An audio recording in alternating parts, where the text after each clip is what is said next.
listening to Joygasm, a video game and movie podcast. I'm Russ, Xbox Live Toaster 360. He is Steve, Xbox Live Stevavitch.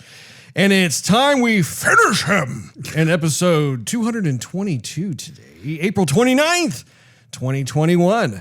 This is going to be a shorter episode than most of what we do around here. We're actually going to be skipping our normal howdy doody time and going right into our topic of the day, which is the Mortal Kombat movie review. And we're going to divide it up into two parts. The first part is going to be spoiler free. So if you want to get a high level understanding of what we thought of the film, you'll be able to do that without any risk. And then we'll take the spoiler elevator down to the blood-soaked floor where spoilers are aplenty. So if you haven't seen the film at that point in time, we suggest you pause us unless you don't care. With that said, Steve, welcome to the program yet again. Yes, you could say, get over here. Oh, you see what I did there, Russ? Yeah. I nearly shook my headphones off there. That was violent, Steve. That was very violent. It was, Russ. But violence is okay, I guess, in terms of Mortal Kombat. And tonight, or gore, maybe not violent. Well, I guess it could kind of go hand in hand. Indeed. So, was that movie rated R? Yes, it was. I thought so. It was rated R, and plenty of F-bombs. Got to move it past PG-13.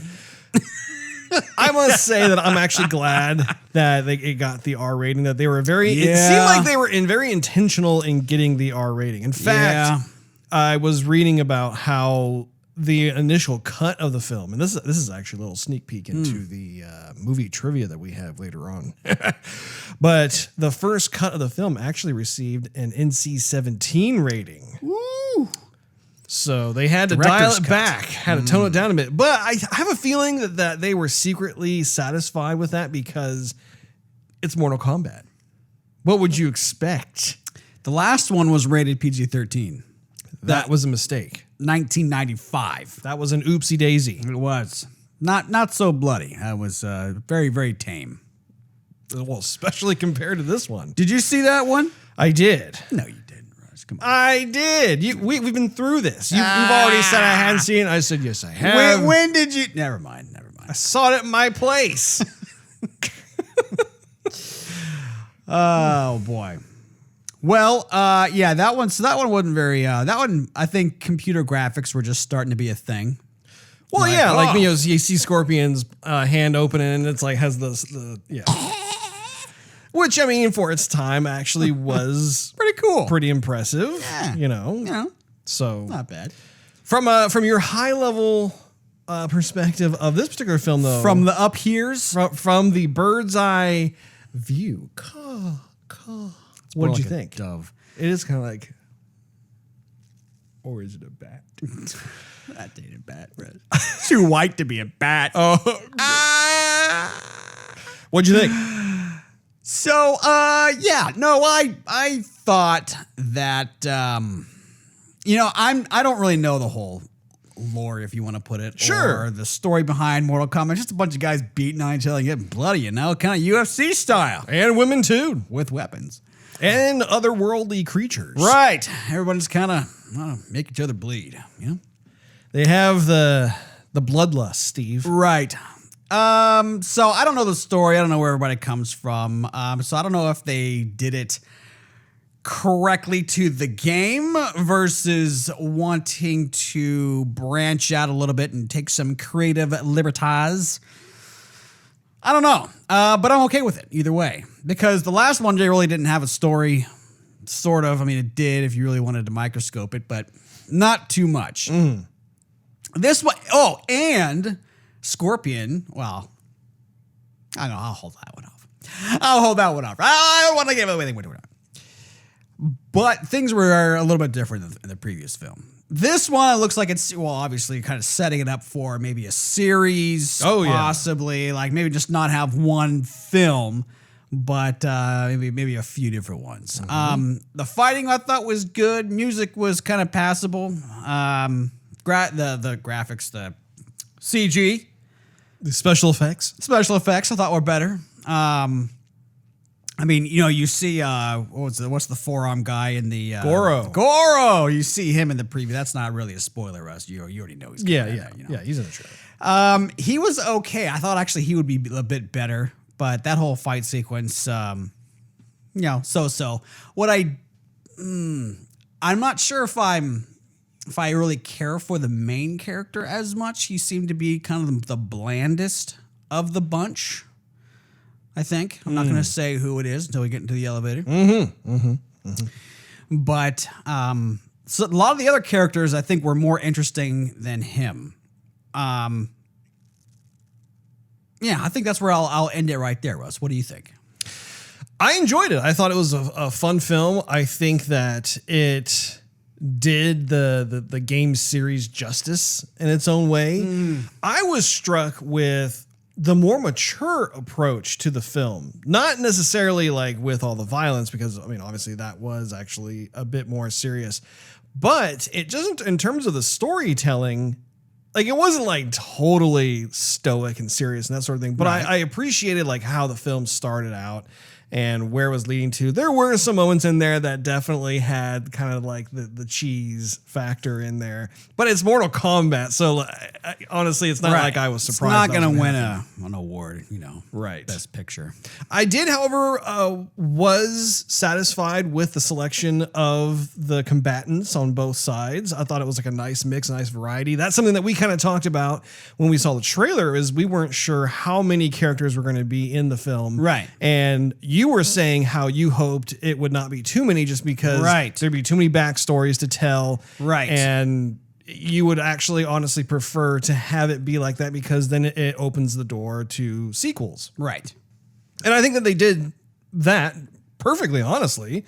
I don't think I would want any more. I mean, like, I think the game fan in me, like the gamer fan, wanted to see more characters, just because, of course, it's just fun to see the, you know, all the different characters in the game and that sort of thing. But I felt like it was a healthy bunch, and I enjoyed the different fight scenes. They definitely had some fatality moments in there where it was like, ooh, oh, they're showing that. But at the same time, too, there was a lot of the kind of the martial arts showmanship and that sort of thing. So I was pretty pleased about that. I was really struck with the music, too. I was not anticipating that I'd be a fan of the orchestral arrangement. I figured it'd just be kind of like a lot of techno or something like that. No, it is a completely orchestral arrangement, which I think is it's a bonus, honestly. Did you like the music? I didn't find it really that great. I mean, it wasn't bad per se. It was just, I think, too much in the background. Sure. It wasn't really in the foreground. I kind of dawned on me that, like, oh, there's something playing back there, but it didn't strike a nerve, didn't give me goosebumps, you know, and no one was shouting Mortal Kombat and doing dubstep in the background or anything. So anyhow, no, I thought it was passable, the music. That wasn't really that crazy. Well, speaking of music, Steve, step with me into the spoiler elevator. Ooh. Why are all the walls soaked in blood in here, Steve? Yeah, Russ. Watch out for the intestines on the floor. You could slip. Yeah, I think the doors are laced with barbed wire. Possibly so. You know, Steve, I have a question for you. Yes, my hat does have a blade on the bill. No. Steve, if you were a combatant in the world of Mortal Kombat, what would your fatality be? Well, when you heard the famous two words, "Finish him," what would your fatality be? I'd probably headlock somebody down and then yell in their ears so loud the eardrums would explode and they would die. Lame. Like,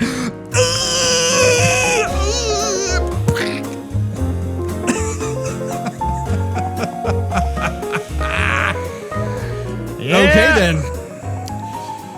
We have reached the spoiler floor. So, as a friendly reminder to all of you, if you haven't seen the film and you don't want to hear spoilers, we suggest you pause us. Otherwise, let's continue.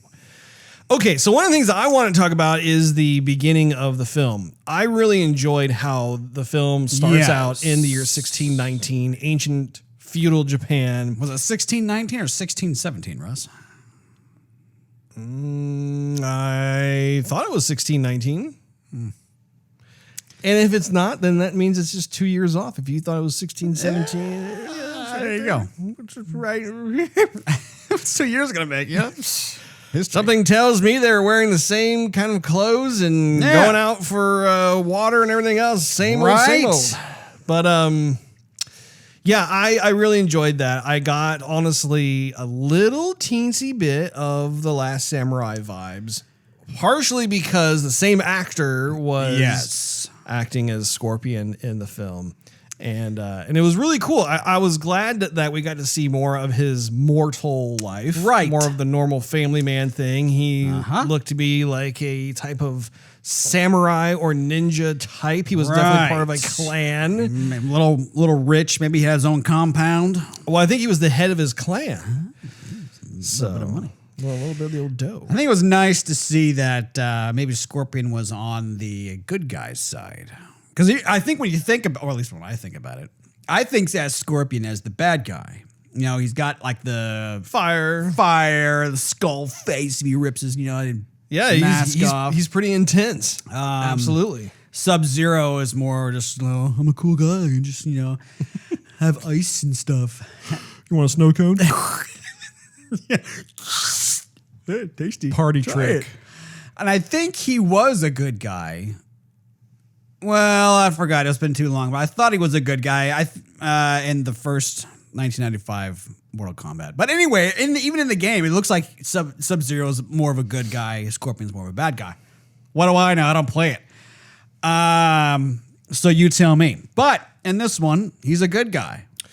Yes, he definitely is more of a protagonist. Although, I wouldn't even necessarily say he's a protagonist in the film. He's kind of more of a neutral character because even though we see he's got his family and everything else, and that sets us up to feel sympathy for his character because he has this awful death and it's almost like hell itself consumes him and he disappears. Hell spats him back out. Anyway, so I kind of view him as more of an anti-hero or more of a neutral character, at least in this particular story.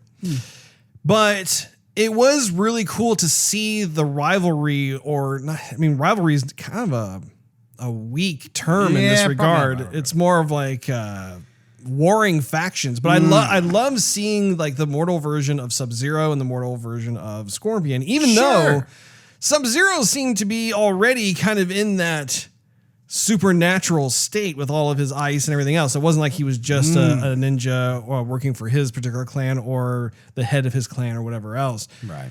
So, but I definitely enjoyed the fight that was going on back then. It helped to set stuff up. And it made the characters not one-dimensional because I think that's one of the dangers with these types of films that are based off of games, right? Is like if they instantly go to all the stuff that people are expecting, then there's just really no meat and potatoes, if you know what I'm saying. And I am hungry. Are you?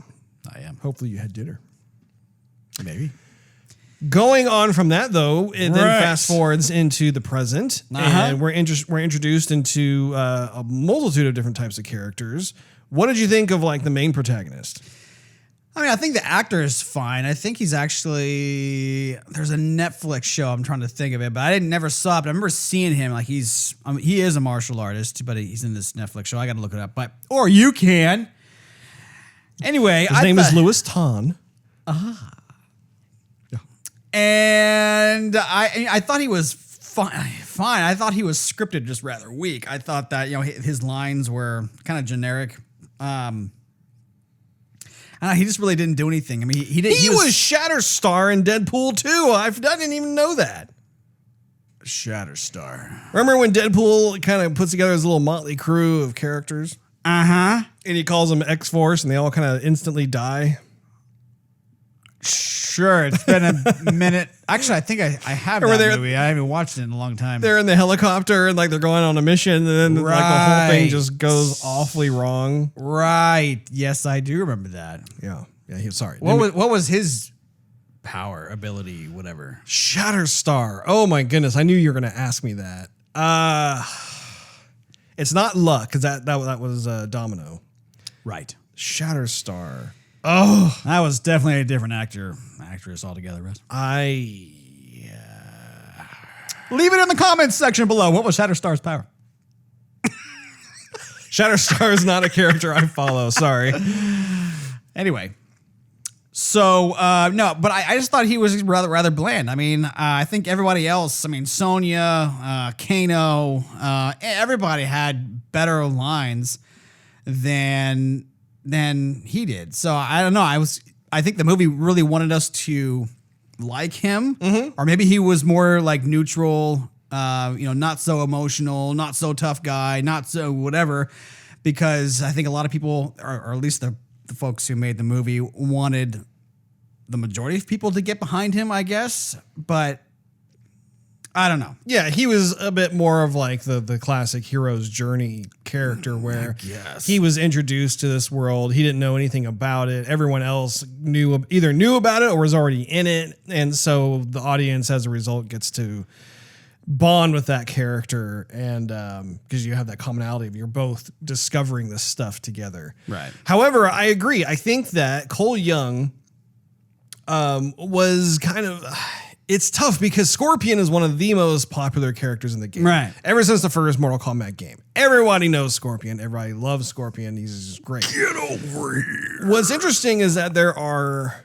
It's kind of a double-edged sword in the sense that it's really, really cool storytelling that he's the direct descendant of Scorpion, right? It's like, okay, that's... Is that true in the game? I don't know. I'm not. Come on, don't you have it? I have the game, but I don't follow all the lore. I just go in and I fight. Disappointed. This is not a role-playing game, Steve. All right, fine. However, at the same time, even though that's a cool storytelling element to the whole thing, I feel as though his character never got the opportunity to really shine. Like, I think during his Goro fight, I think that was actually that was a fun moment because we got to see his armor manifest itself, and he got his weapons, and it's like, oh, okay, let's see what the kid's made of. Yeah, but I didn't really know what. I mean, I guess he was like his skin got tough or something, or like, I mean, because he had some sort of armor that kind of manifested itself on him, like he was but yeah, that was his Arcana, I think is what they called it. They were fighting. They're trying to discover what their power was. I don't think what they said. Arcana. Maybe, I'm not sure, but I do think though. Okay, so you also introduced something else about the storyline itself that I think was good. I think when you're putting together a film that's based off of a fighting game like this, one of the things, especially when it comes to Earth Realm or the Outer Realm, like, okay, how are we going to have this work in such a way that the audience will buy into it? And I really liked the idea that there was some sort of like skin, not birthmark, but like some sort of like alteration somewhere that basically, I mean, it looked like the dragon logo of Mortal Kombat, but it wasn't so heavy-handed in terms of like, oh, here's my temporary tattoo of my, here's my rubber stamp of the dragon. Look at that. I'm chosen. Like, hey, why'd you do that to me? I don't want to faint. It's like one of those things where like, you're trying to get into like the club and you got like the rubber stamp on your hand. Yeah. I'm glad it wasn't like that. Sweet. But I do think it's cool because it has that element of fate, right? Man versus fate, where like you have the mark. And so therefore your purpose, whether you realize it or not, is that you're going to go and you're going to fight on behalf of Earthrealm. Your purpose, which is probably to die a nasty death, should you like it or not, is set in this direction. Well, and I think it was fun how they were playing with the different scenarios, right? So like Sonya Blade, for instance. We know Sonya Blade is a stalwart character from the lineup of Mortal Kombat. Yeah, sure. However, I like the idea of how she did not have the mark. Right. And how she was almost like in pursuit of the mark. She was fighting someone else. and somehow something wrong happened. Ooh, give me the mark. Give me the mark. Yeah. Give me the mark. And then instead it was like the mark went over to Kano. And so she was kind of salty about that, and rightfully so, because she wanted it. She earned it and she didn't get it. But I think it's cool how so that's her story, right? Like she wants to be able to get in on the whole thing versus Cole, right? Yeah. Cole Young, who he's had it since birth, but he never knew what it meant. He just figured it was a birthmark. I think Jax had one as well.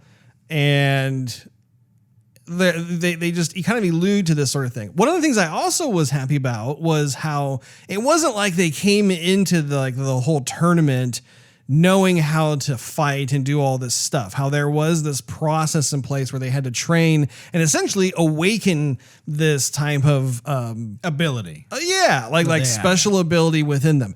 I think that's actually pretty cool because, again, it's not instant gratification of like, oh, I'm Kano, I have this like weird laser beam somehow that comes out of my eye.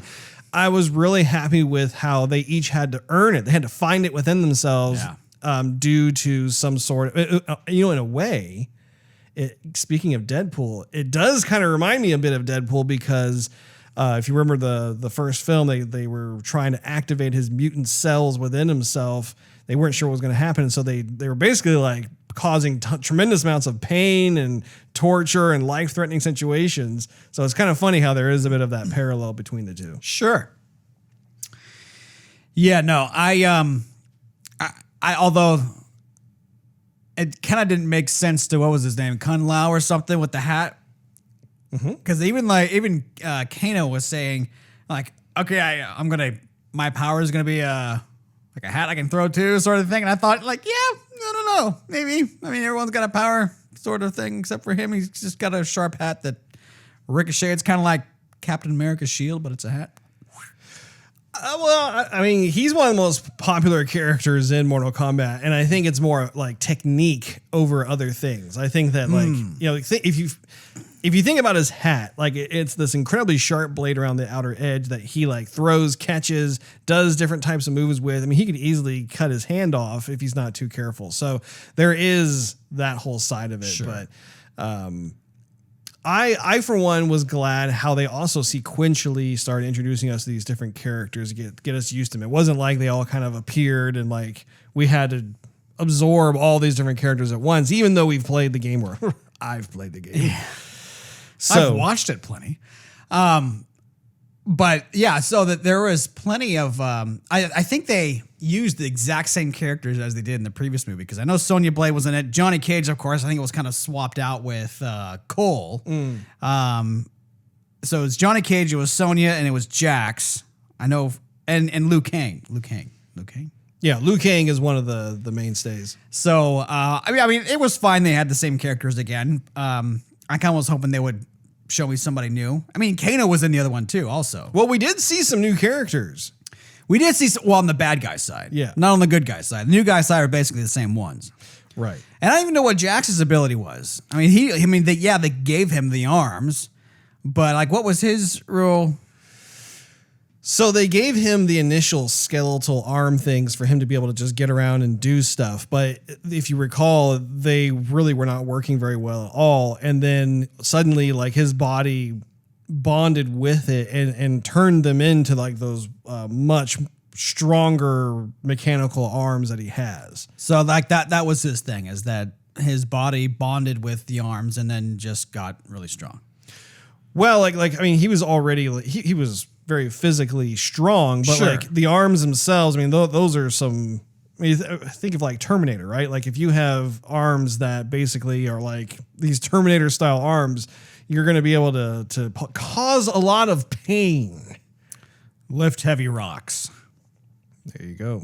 Right. Even though that causes you to lift with your back. Make sure you lift with your legs. Yes. True.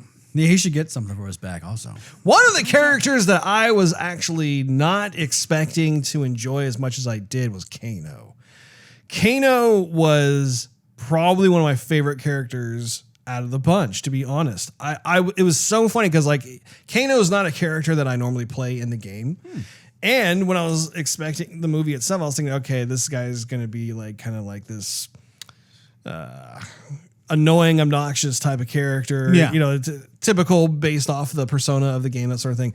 The dude was funny. Like, I was laughing quite a few times. There was some clever script writing, and it wasn't just the script by itself, but it was his delivery that made it so funny to me. Yeah, I mean, he pretty much. I mean, to me, it was almost like he was the main character, or at least he could have been the main character, because like when he was on the screen, we were like, okay, what's going to say next? I'm paying attention to him, right, and not to Cole. I mean, I figured he would end up being a bad guy anyway. I mean, I kind of figured out, okay, there's this thing going on with him and Sonya, and she wants to kick his butt. She's just looking for the chance, and he didn't like getting his butt kicked by a girl, and so he's looking for a chance to kick her butt. And so I thought, yeah, that's gonna. I figured that was gonna happen, later on. The rest are predictable there. A little bit of that, a little bit of this, and a little bit of that. Yeah, but his buddy on the opposite side, the dude with who looked like the Predator, Cabal. Sure, yeah, that guy. He was pretty cool. Yes, Cabal is a lot of fun to play in the game as well, and I thought the film version of him was actually well done. Yeah. I enjoyed it. I really liked when he was fighting how they incorporated some of the visual effects into it, because that is very much like when you're playing against him in the game. There's these types of moments where he's like super fast. He'll show up behind you, or he'll go on the other side, and you're just like, what, And I was glad he had his his trademark weapons, his signature weapons. What are his weapons?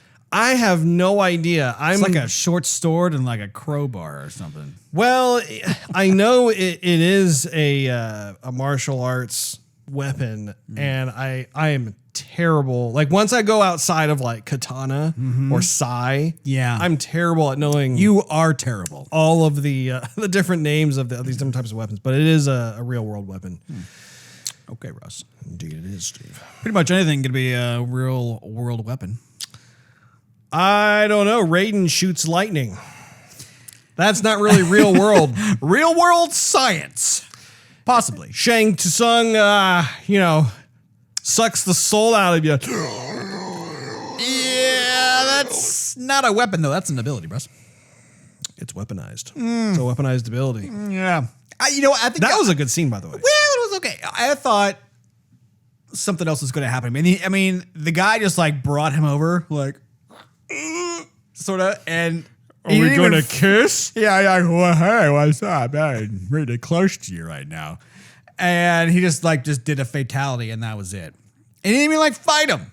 I'm like, why? I mean, if that was the case, what he could have done that to everybody. Yeah, you're next. Hey, you're next. You're next. You're next. I'm like, well, maybe he exerts a lot of energy, and so he can't just do that to everybody. But that person left him a bit peeved based off of the progression that he was making. So, but yeah, I mean, he's a boss, and he acted like a boss. That's what he did. He did, and I guess souls are green too. A little sparkly. Okay, so for me, I really liked that whole special effects sequence. I thought it was really cool. I didn't think it was lame or anything. I thought that it was nice how it was this sense of dread where it wasn't just oh, I got it, I'm done. Yeah, hey, yeah, that's mine. but no, that was a lot of fun. Melina also was cool seeing her on screen. However, I was disappointed that we didn't see enough fighting from her. Was she the one who was... She had the size. The size. Exactly. Your blood is not from the chosen one. Although I did like how... Yes? No, how she vanishes in that cloud. You're on the verge of dying. You're it smells like a fart all of a sudden. That's my ability. Beef. Nightcrawler? So... Yeah, what is her name in the game? Which one? Who are you talking about? The Melina. That's just her name. Yes. Doesn't she have this huge reptile mouth in the game? Well, okay, so it's difficult to know which one you're talking about. Quiz time. So Katana has something that's kind of like that, but Melina has that as well. Okay. So there are kind of a lot of the more reptilian styled mouths that have the sharp teeth and some a little bit of the old tongue action. Yes. Yeah, right. So it's very difficult to. Sure. That's where I struggle, Steve. That is where I struggle. Most of the time when I'm playing, the ladies keep their masks on. No tongue for us. No. Anyway, I thought that was kind of cool. I recognized it from somewhere in the game. And I thought, hey, they did it. Mm-hmm. Wherever that part was. Cool. but she was kind of passing. Yeah, she was a cool fighter. I mean, she had the size and whatnot. I figured at some point she would fight Sonya Blade. I thought she looked the part. Like she looked just like the character in the game. Yeah. But the problem is that there wasn't enough fighting in the game. And the movie. I knew. I mean, the game has plenty of fighting. Yeah. But in the movie itself, though, I was a little let down because I wanted to see a bit more from her. Sure. And it's so funny because the film had a lot of these different fighting moments and a lot of these different bloody scenes. Right. And stuff. However, I didn't feel like there was enough. Oh. If you think about it, so we get like the soul suck from Shang, which was a lot of fun. That was gratifying. I like that. Wonderful time. I also enjoyed Kung Lao's little fatality. Yeah. Hat saw thing with the lady. Who was the... I have no idea. I've never seen that character. I don't know if that was just for the movie or if it's a character that maybe I haven't unlocked or something. I have no idea. I have never seen that character. That was probably the most gruesome moment, was that particular fatality. Yeah. Other than that, like what other types? I mean, you had Liu Kang. Liu Kang's fiery dragon fire thing. You know, that was pretty cool. Sure. Well, you had Sub-Zero's. I mean, I think Sub-Zero in one of the Mortal Kombat games that doesn't he tear someone's arms off? So in Mortal Kombat, like there are well, sure. Yeah, sure. Right. Sure. The thing is that like in the newer Mortal Kombat games, they're not fatalities, but like essentially like when you're like midway through fighting or whatever, you can do these things that basically really jack up a part of a person's body, but they're still in the fight. Sure. So I don't know if that is necessary. I have a feeling maybe that is a. I would say so. A fatality. I'm gonna gamble that it is. Are you a gambling man, Steve? No. Tend to lose a lot at gambling, Russ. Oh. Like I do with checkers. Checkers sucks. I never knew you were so salty about checkers. I hate checkers. I think I've never won a game of checkers in my life. Really? I hate checkers. My goodness. Checkers can suck it. Anyway, I was really looking forward to seeing more of it. I just thought of something that possibly could be a solution for sequels. Goodness, yes. So it goes a little bit against what they're setting up, which is like, they're only interested in fighting the chosen, right? Mm-hmm. However, if we were to put that on the shelf temporarily and look at it for what it is, like for instance, if they were let's say like they were infiltrating Earth, they could be performing all kinds of their fatalities on like the hapless public. That would be cheap. Yeah, they could do that, but that would be, come on. All I'm saying is that in terms of fan service, that would then satisfy like at least like each character getting one fatality type. So at least we see it happen. We're like, ooh, like at least we get a little bit of that in there. Because I feel like otherwise it's a missed opportunity. Like I wanted to see Melina's fatality. I wanted to see Goro's fatality. Yeah. Like I don't want to see like a still painting of him going. I want to see the whole thing. So maybe that is something that the director, whoever the director is, whoever that guy is, yeah. No, I'm saying for the sequel. Right. Perhaps they can consider that because it would be fun. I think if there's a lot of people, there's a lot of the characters that were brought in. I was going to say Eric Skarsgård. The characters. I think if there was like a ton of them brought in, then yeah, they would, and of course the fans would want to see the fatalities, and then you would get your wish of them taking them out on hapless people. Just oh my gosh, and then yay, applause, that's great. When I think of Injustice 2, the way that it starts out, you have this attack on Earth, and there are people who are just getting pulverized left and right. They're not doing fatalities necessarily, but I think it's possible. I definitely think it's a possibility. What did you think of Raiden? I thought he was fine. I mean, the actor who played, was it Raiden or Raiden? Raiden. You see what I have to deal with over here? I mean, he didn't really do any. I mean, he was throwing lightning around and stuff, which was that was fine. A bummer. Yeah. But I mean, he didn't really fight. I mean, they were probably leading up to a fight with him and Shao Kahn. What's his name there, Russ? Well, the guy in the movie is Shang Tsung. Yeah, that guy.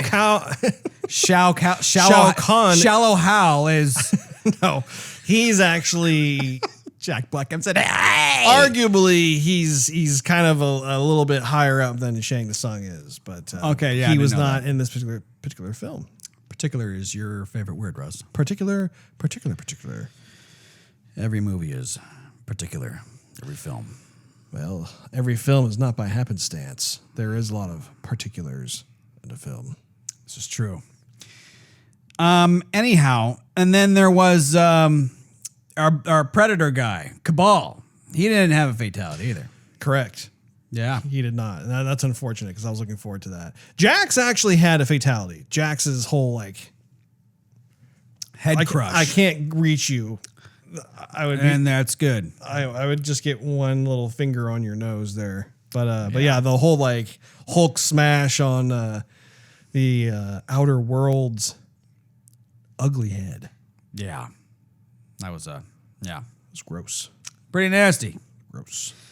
So the good guys got to do their fatalities, and thank goodness because they were kind of get their butts handed to them a little bit. Sonya Blade didn't do anything. Yeah, she did. Well, she did something to the lady.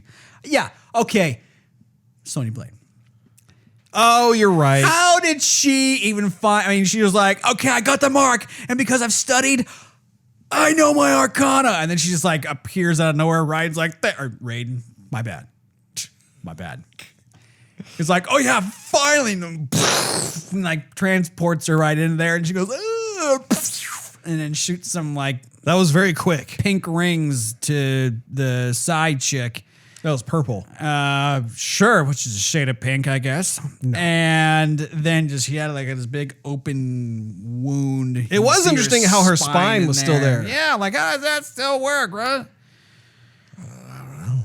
That's very, maybe that particular move is only good for flesh. Wasn't Sonya Blade? Maybe they changed her fatality. I thought her fatality was. This is maybe Mortal Kombat 1. Didn't she blow a kiss? And he goes, and it was the kiss of death or something. Maybe that was a long time YouTube ago. it. It's probably there. I think I'm right. But that was a long time ago, but I remember it. Yeah. I think they had her fatality. I think they actually did have her fatality in the 95 movie. In the 1995 version. I think they did. Okay. Yeah, they've actually incorporated a lot of different types of fatalities in Mortal Kombat 11. Yeah. Which is cool because now you have more ways of dispatching your hapless foe. By the way, I didn't play that game for the longest time because I saw the trailers and it was too much. I was like, man, this is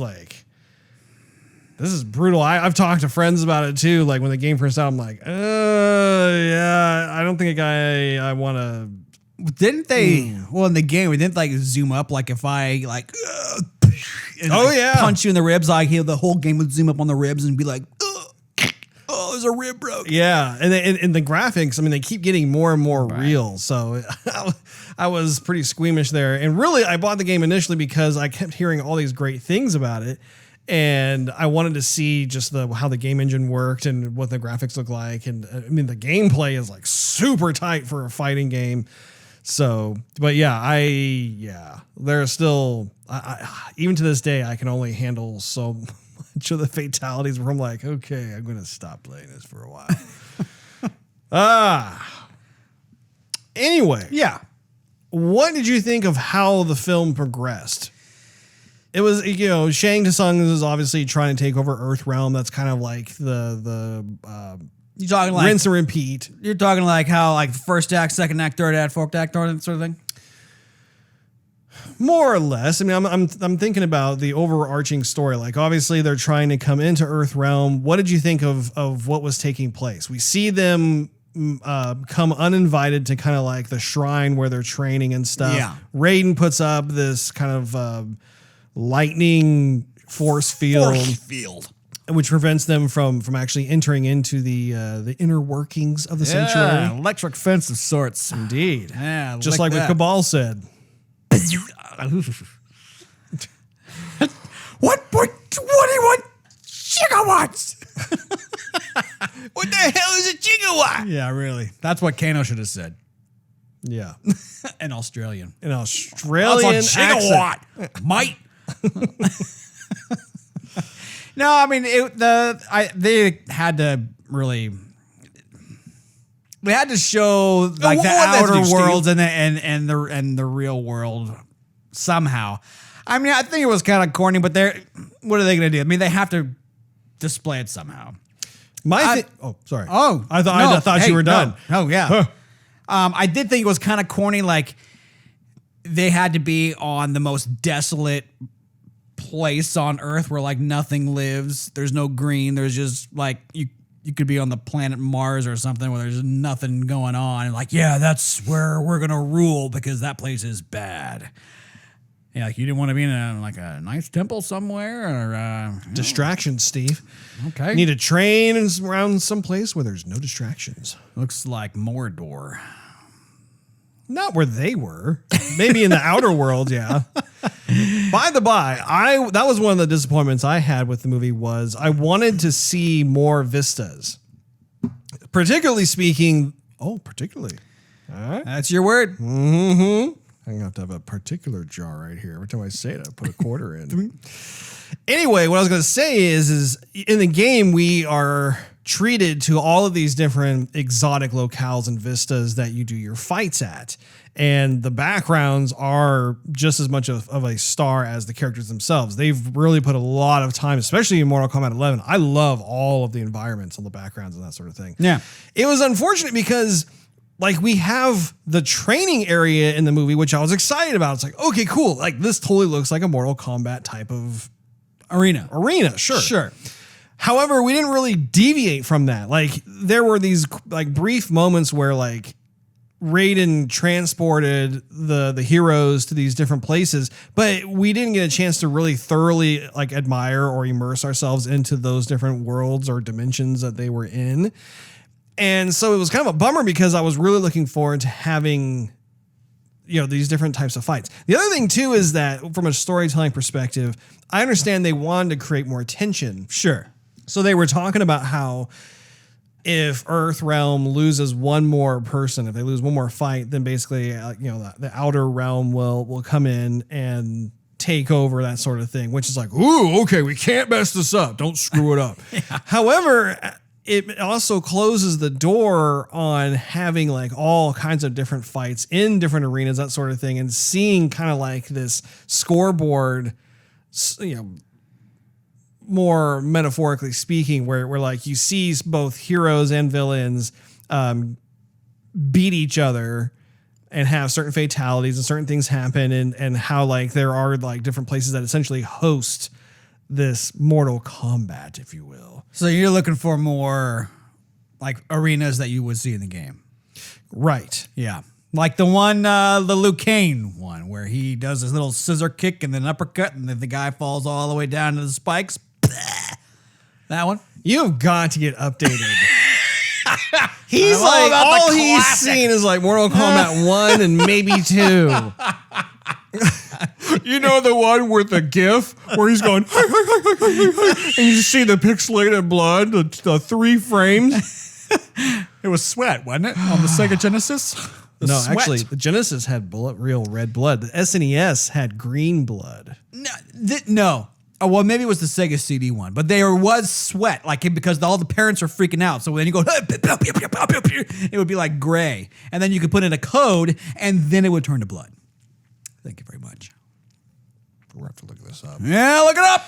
I do know that by default, though, in the Genesis version, that's why the Genesis version sold so well, was that Sega gave the go-ahead to allow them to use red blood, and the Super Nintendo, because Nintendo was more family-friendly, they were like, go! And so you actually may be thinking about the SNES, Steve. I wonder if there's a code for the SNES to turn the blood from green to red. Something we shall have to look up. This is true. That's a lot of fun nostalgia right there. Indeed. Good times. Anyway. Yeah. Any other thoughts about the film? You know, I will say final thoughts. I would say that I was pleased with the film. I mean, you never really knew what to expect. And they could have it could have been much worse. Let me put it that way. It could have been much worse. I come from not knowing where these characters are from or what. I mean, I come from a complete state of ignorance. I come from Earth. Come from California. And here I am. So I'm a noob at all this stuff. I don't know where. So if you're a fan of the game, I don't know what you're really going to think of the movie, because it did seem like, from the little that I know, that they took some creative liberties, which is, like, again, fine. I'm okay with that. And as I said before when we were watching the trailer, if they introduce too many characters, they're going to lose a bunch of people, because they're going to go, okay, what's that name? What's that name? What's that name? Okay, just a bunch of randos fighting. Okay, got it. And they didn't do that. So I kind of, I'm glad they chose the number of characters they decided to introduce us to. And they didn't go above and beyond that. And so they didn't lose me. I mean, I am already trying to struggle to remember everybody's name.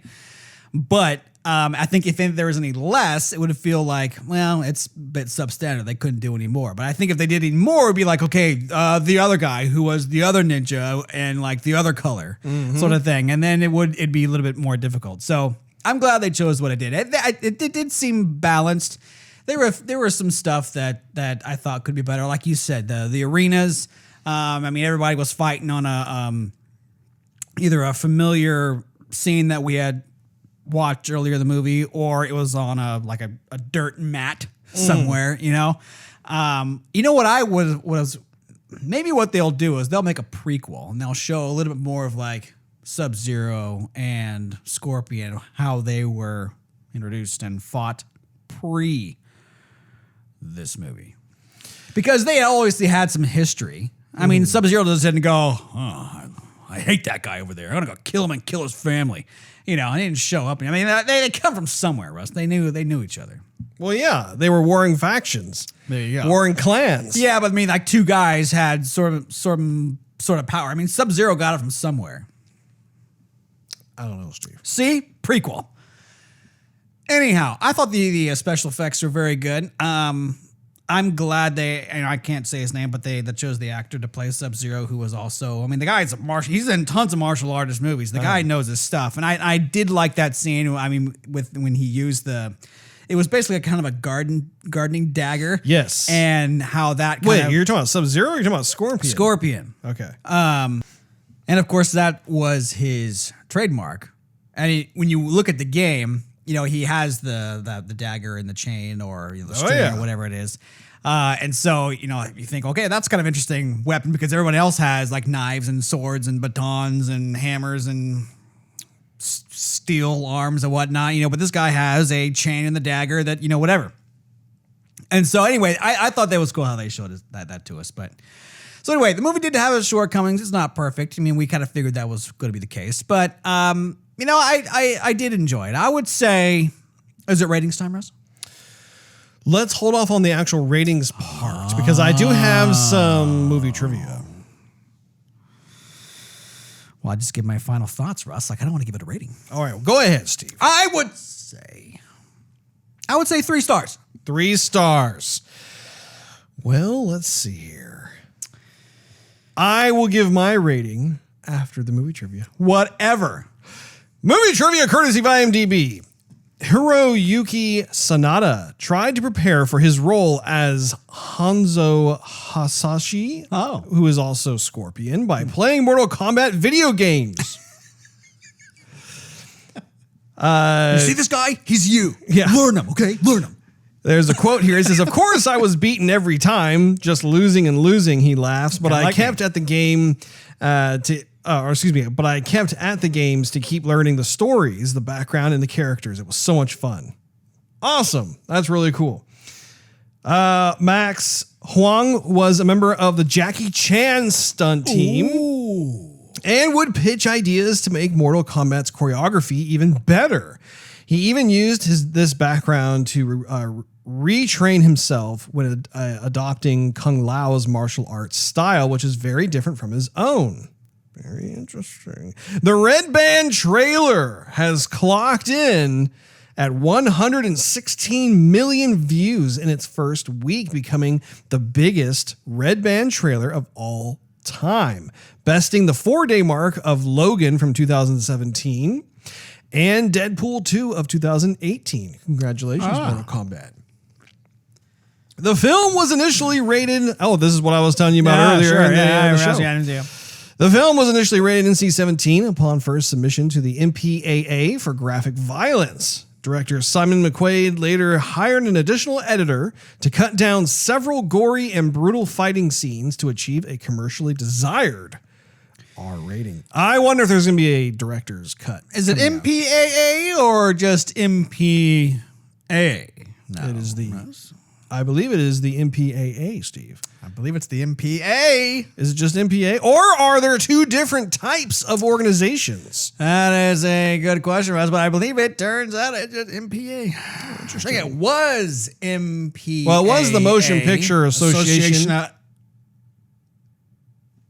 of America. I thought you were going to say it with me in unison. Apparently, you wanted to say it, so I let you have it, Steve. I wanted to say it with you, and now it's just the Motion Picture Association with a little bit of the. That would be so weird if that was what it was called. The MPAA, the Motion Picture Association. That's it. Trademark. Anyway. I don't even know what the MPA, if it's just Motion Picture Association. I think it's what they do. Yeah. Moving right along, at 58 years old, Hiroyuki Sanada is the oldest actor to play Scorpion. The filmmakers shot on Outworld location and fight at Black Hill Quarry. I don't know if it's Quarry or Quarry. Which is a black granite quarry in the town of Black Hill, 112 kilometers from Adelaide, which I believe is in Australia. Simon McQuaid observed, quote, "No one wants to go and shoot in the bottom of a disguised coal mine.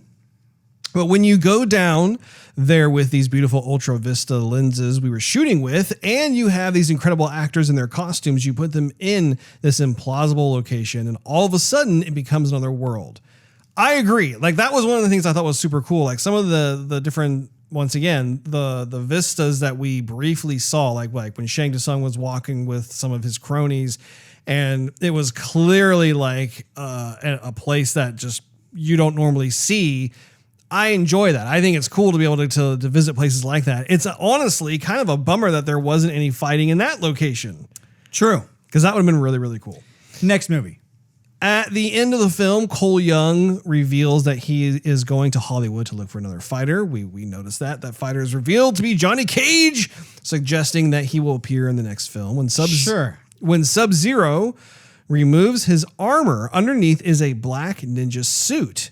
In the Mortal Kombat saga, Bihan was killed and resurrected as Noob Saibot, the ninja who wore a black ninja suit.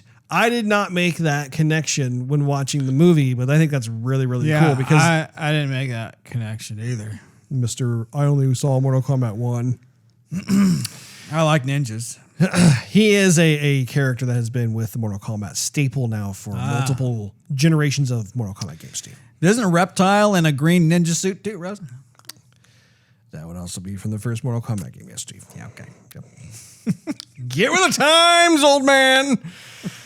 I have one more here. Cole Young is first mentioned to have defeated Eddie Tobias in an MMA tournament. Ooh. Eddie Tobias is named after Mortal Kombat creators Ed Boon and John Tobias, which is super cool.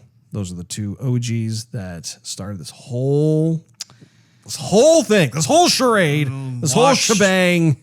Watched a bunch of gory movies, scary movies as kids, and thought, yeah, this needs to be a fighting game. A lot of blood, and parents will love it. Time for my concluding thoughts and rating. It's about time, Russ. I enjoyed the film. I thought it was a lot of fun. I think it was definitely the best Mortal Kombat movie that we have seen yet. I think that they had a bit of an uphill battle just because of the fact that Mortal Kombat, in the traditional sense, it is a fighting game. It is not something that is drenched in a ton of storytelling and whatnot. Blood, yeah. And no, it's drenched in blood, Steve. Definitely, definitely. Stop poking me. So anyway, I thought that was really cool. I loved how the movie set itself up for multiple sequels. I'm actually hoping that the movie does commercially well, so that way it will give the green light, because I think there is just a huge catalog of characters that we have not seen, we have not come across, have not been given the treatment of this particular approach to the Mortal Kombat canon. What character do you want to see? What character do you want to see, Russ? You had a choice. I don't really have Mortal Kombat, I don't have a favorite character. Come on, Russ. Well, I mean, okay, so Scorpion and Sub-Zero are kind of my go-tos. I've always enjoyed playing as them. Come on, Russ. It was a bit of a bummer that Raiden didn't fight in this movie, because Raiden is another one that's a lot of fun. Sure. Yeah. But honestly, there are my goodness. Oh, boy. So many characters from the game. I know. But I think you don't know because you haven't played the games, you moron. You're just mocking me over here. Anyway, had a little bit of shortcomings here and there. I kind of anticipated that to happen. Yeah. It's no surprise, but at the same time, I think this is a very good direction. I want to see more of this direction. Want to see more backstory. I think it'd be fun to be able to continue, maybe not necessarily with like Scorpion and Sub-Zero, but perhaps some of the other characters as it applies to more of Earth itself. Outer Realm is cool too, but for me, it really stuck with the opening of this movie where like we got to see Scorpion and Sub-Zero in more of like kind of their mortal place, so to speak, before they got into combat. You just couldn't resist, could you? As a result, I agree with you. I will give it 3 stars. We're on a roll. We are on a roll. 2 episodes worth of being simpatico with our rating. Mono e hermano. That wraps up this episode of Joygasm. Thanks for hanging out with us. If you enjoyed this episode, we invite you to check out patreon.com/Joygasm, where you'll find exclusive perks and early access to the show, not to mention it helps us continue doing what we love to do. Also, you can follow us on social media and YouTube. Just do a search for Joygasm TV. Last but not least, you can do a search for us on Twitch to see us stream our gaming adventures live every Wednesday night at 9:30 p.m. Central Time. We will see you next week.